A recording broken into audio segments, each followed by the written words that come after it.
தமிழும் சரஸ்வதியும் சீரியல் திடீர்னு இப்போ முடிவுக்கு வரப்போற செய்தி தான் சமூக வலைதளங்கள்ல ரொம்பவே வைரலா பரவி வந்துட்டு இருக்கு. இந்த செய்தி எந்த அளவுக்கு உண்மை அப்படின்றத பத்தியும் இந்த சீரியல் எப்ப முடிய போகுது அப்படின்றத பத்தியும் நம்ம இப்ப இந்த வீடியோல தெளிவா பார்க்கலாம். விஜய் டிவில கிட்டத்தட்ட 3 வருஷத்தை தாண்டி ரொம்பவே வெற்றிகரமா ஒளிபரப்பாயிட்டு வர சீரியல் தான் தமிழும் சரஸ்வதியும் சீரியல். இந்த சீரியல் இதுவரைக்கும் 707 எபிசோடுக்கு மேல கடந்து விறுவிறுப்பா போயிட்டு இருக்கு. குறிப்பா எப்போ இவங்க எல்லாரும் ஒரே குடும்பமா ஆவாங்க அப்படின்னு ரசிகர்கள் ரொம்பவே ஆர்வமா பார்த்துட்டு வராங்க. இந்த நிலையில இப்போ நாம யாருமே எதிர்பார்க்காத வகையில தமிழும் சரஸ்வதியும் சீரியல் முடிய போறதா ஒரு அதிர்ச்சியான செய்தி ஒண்ணு வெளியாகி இருக்கு. அதுவும் இந்த சீரியல் அடுத்த ஒரு மாசத்துக்குள்ள கிளைமேக்ஸ் எபிசோட் வரப்போறதாவும் அது முடிஞ்ச கையோட ஒரு புது சீரியல் லான்ச் பண்ண போறதாவும் சொல்லியிருக்காங்க.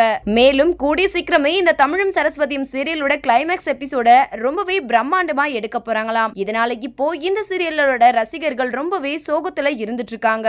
இன்னும் சில ரசிகர்கள் இந்த சீரியலை இப்போ முடிக்காதீங்க அப்படின்ற மாதிரியும் கேட்டுட்டு வராங்க. சோ இந்த வீடியோவை பார்த்துட்டு இருக்கிற நீங்க தமிழும் சரஸ்வதியும் சீரியல் முடிய போறதா சொல்லி வெளியாகி இருக்கிற இந்த செய்தியை பத்தி நீங்க என்ன நினைக்கிறீங்க அப்படின்னு உங்களோட கருத்துக்களை கீழே உள்ள கமெண்ட் செக்ஷன்ல ஷேர் பண்ணுங்க. இந்த வீடியோ பிடிச்சிருந்தா லைக் பண்ணுங்க, ஷேர் பண்ணுங்க. மேலும் இது போன்ற பல செய்திகளை தெரிஞ்சுக்க நம்ம சேனலை மறக்காம சப்ஸ்கிரைப் பண்ணிக்கோங்க.